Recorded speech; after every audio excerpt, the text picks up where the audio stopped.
اب آج کا میرا موضوع ہے شہادت علی رضی اللہ تعالیٰ عنہ۔ اصل میں حضرت علی رضی اللہ تعالیٰ عنہ کی شہادت بھی اسی الفتنۃ الکبریٰ کا تسلسل ہے۔ وہ جو عبداللہ ابن سبا کا پیدا کردہ عظیم ترین فتنہ تھا، اسی کا ایک نتیجہ حضرت علی کی شہادت بھی ہے، لیکن وہ بات ذرا تفصیل سے سمجھنی ہوگی۔ اور اس کے لیے میں ممنون احسان ہوں، حال ہی میں ایک کتاب چھپی ہے، ڈاکٹر سید رضوان علی ندوی، وہ محقق ہیں تاریخ کے، انہوں نے بڑی تاریخی تحقیق کے بعد جو باتیں بیان کی ہیں وہ میں آپ کے سامنے رکھ رہا ہوں۔ عرب میں جنوب مغرب کی کونے میں جہاں یہ یمن بھی آباد ہے، اس کے اوپر نجران ہے، اسی علاقے میں یمامہ کا علاقہ کہلاتا ہے۔ یہاں ایک قبیلہ آباد تھا، بنو تمیم۔ یہ جو لوگ تھے بڑے کرخت مزاج، جنگجو، اکھڑ، ضدی، اور جس بات کو ایک دفعہ مان لے اس کو اڑ جانے والے اور مر مٹنے والے۔ یہیں سے فتنہ پہلا اٹھا تھا۔ سب سے بڑا جو نئے جھوٹے نبی کھڑے ہوئے تھے ان میں سب سے بڑا تو مسیلمہ کذاب تھا، یہی تو علاقہ تھا۔ اور اس کے خلاف اس فتنے کی سرکوبی میں کتنے صحابہ، 1200 صحابہ ایک جنگ کے اندر شہید ہوئے، جن میں 500 جو ہیں وہ حفاظ تھے رضی اللہ تعالیٰ عنہ۔ تو یہ لوگ جو یہ تھے بڑے زوردار تھے۔ اس قبیلے کے بارے میں حضرت عمر رضی اللہ تعالیٰ عنہ نے ایک بڑی عجیب حکمت عملی اختیار کی۔ ان کو وہاں سے اکھاڑ کر اور ایران کی سرحدوں پر آباد کر دیا، اب جہاں پر جہاد ہو رہا تھا، تاکہ ان کے اندر جو یہ جنگجوئی ہے یہ اب اس مقصد کے لیے استعمال ہو، اب وہ دارالاسلام کی توسیع کے مقصد کے لیے استعمال ہو۔ اور وہ ہوئی۔ حضرت عمر نے 2 چھاونیاں بنائی تھی رضی اللہ تعالیٰ عنہ، کوفہ اور بصرہ، کیونکہ ظاہر بات ہے کہ اب جو اسلام کا دائرہ پھیل رہا تھا اور اسلامی حکومت پھیل رہی تھی، اور زیادہ تر جو ہے مشرق کی طرف پھیل رہی تھی، ایران اور خراسان وغیرہ کی طرف، تو اب مدینے سے اس کا کنٹرول اتنا آسان نہیں تھا، فاصلہ تھا، تو چھاونیاں بنائیں تاکہ یہ اس سرحد کے اوپر یہ موجودہ مرکز رہے، یہاں فوجیں موجود رہیں، کہیں کوئی بغاوت ہو تو اس کو کچلنے کے لیے وہ قوت فوری طور پر دستیاب ہو سکے۔ یہ لوگ ہیں کہ جو عبداللہ ابن سبا کی فتنے سے سب سے زیادہ متاثر ہوئے۔ ان کی مزاج میں وہ کجی تو تھی نا۔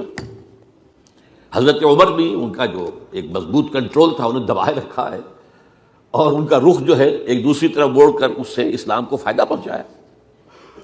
لیکن اس کے بعد جب فتنہ جو آیا یہ عبداللہ ابن سبا، تو سب سے بڑھ کر یہی لوگ اس کے ماننے والے، اور انہی میں سے وہ لوگ تھے جنہوں نے جانیں بھی دے دی ہیں، جنہیں حضرت علی نے زندہ جلایا ہے، اس لیے کہ وہ کہتے تھے کہ علی خدا ہے۔ اے علی تم خدا ہو، تم ہمیں آگ میں جلا رہے ہو، یہ تو تم ہمارا امتحان لے رہے ہو۔ وَلَنَبْلُوَنَّكُمْ بِشَيْءٍ مِّنَ الْخَوْفِ وَالْجُوعِ وَنَقْصٍ مِّنَ الْأَمْوَالِ وَالْأَنفُسِ وَالثَّمَرَاتِ۔ اب وہ اس آیت کو اپنے اوپر منطبق کر رہے ہیں۔ تو یہ جو کرخت لوگ تھے، انہوں نے در حقیقت جو ہے عبداللہ ابن سبا کے کردار میں سب سے بڑا رول پلے کیا، اور انہی کے ہاتھوں حضرت عثمان شہید ہوئے رضی اللہ تعالیٰ۔ اور اس کے بعد انہوں نے حضرت علی رضی اللہ تعالیٰ عنہ کو اپنے گھیرے میں لے لیا، کیونکہ انہی کی کثیر تعداد موجود تھی مدینے میں جب حضرت عثمان شہید ہوئے۔ اس کے بعد اب ظاہر بات ہے کہ کوئی نہ کوئی تو خلیفہ ہونا چاہیے تھا۔ حضرت طلحہ سے کہا گیا، انہوں نے معذرت کر لی، حضرت زبیر سے کہا گیا، انہوں نے معذرت کر لی۔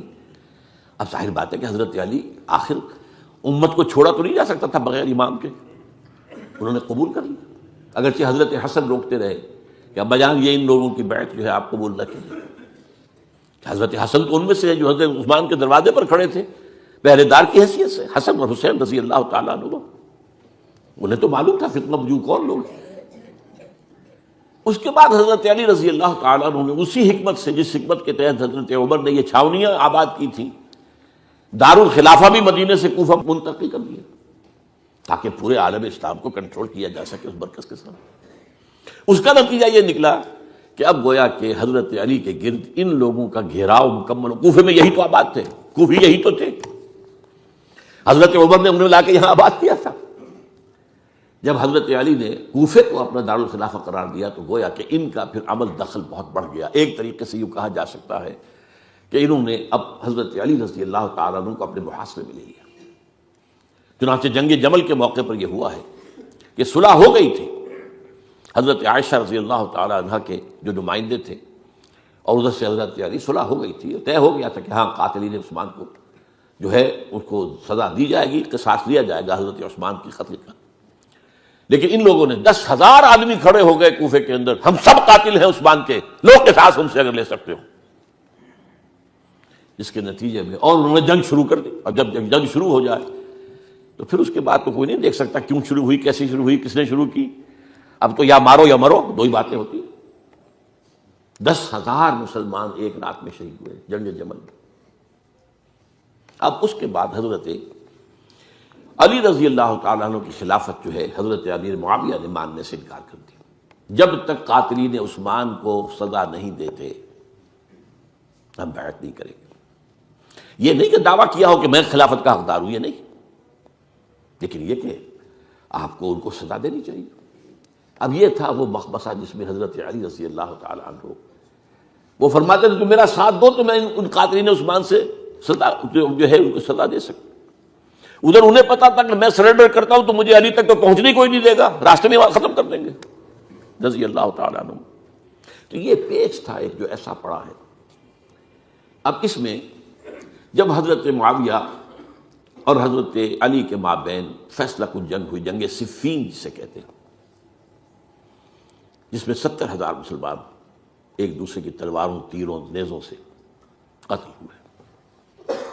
اس موقع پر حضرت معاویہ کی طرف سے ایک آفر آئی، قرآن مجید کو نیزے پر اٹھا کر لوگوں نے کہا کہ یہ خونریزی بند کر دو، ہم قرآن کا فیصلہ ماننے کو تیار ہیں۔ حضرت علی دیکھ رہے تھے کہ یہ اصل میں میری فتح کو شکست سے بدلنے کا پروگرام ہے، تقریباً فتح میری ہو چکی ہے، لیکن یہ جو طبقہ تھا یہ ان کا نہیں، بڑی ٹھیک بات کہہ رہے ہیں، وہ مانیے ان کی بات، جنگ بند کی۔ انہوں نے ہی یہی لوگ تھے جنہوں نے مجبور کیا حضرت علی کو کہ وہ تحکیم پر رضامند ہو جائے۔ اس کے بعد تحکیم میں جو معاملہ ہوا، حضرت علی حضرت عبداللہ ابن عباس کو اپنی طرف سے حاکم بنانا چاہتے تھے، یہ اڑ گئے نہیں، یہ اڑ جانے والے لوگ، اور یہی اصل قوت تھے، وہاں ساری طاقت کوئی نہیں کی تھی۔ تو انہوں نے ابو موسیٰ اشعری کو اپنی طرف سے مقرر، وہ بہت نرم خو آدمی تھے، انہیں برابر۔ بہرحال جو بھی بات طے ہوئی، تاریخ کی روایتوں میں اختلاف ہو سکتا ہے، کہا یہ جاتا ہے کہ طے تو یہ ہوا تھا حکمین کے مابین، ادھر سے ابو موسیٰ اشعری، ادھر سے عمرو بن العاص رضی اللہ تعالی عنہما، کہ آپ اپنے جو کلائنٹ ہیں حضرت علی، آپ انہیں معزول کر دیجئے، میں معاویہ کو معزول کر دیتا ہوں، پھر جو ہے مسلمان فیصلہ کر لے کسی اور کی عبادت۔ انہوں نے کھڑے ہو کے کہہ دیا میں علی کو معزول کرتا ہوں، اور عمرو بن العاص نے کہا کہ میں معاویہ کو قائم کرتا ہوں۔ اب یہ ہے روایت، واللہ عالم اس میں کتنا سچ ہے کتنا جھوٹ ہے، میں کوئی مورخ نہیں ہوں، میں کوئی تاریخ کا محقق نہیں ہوں۔ اس کے بعد جو ہے اب یہ لوگ انہوں نے کہا کہ مانیے تحکیم کو، اور جب انہوں نے حضرت علی نے اس تحکیم کے فیصلے کو ماننے سے انکار کیا تو باغی ہو گئے،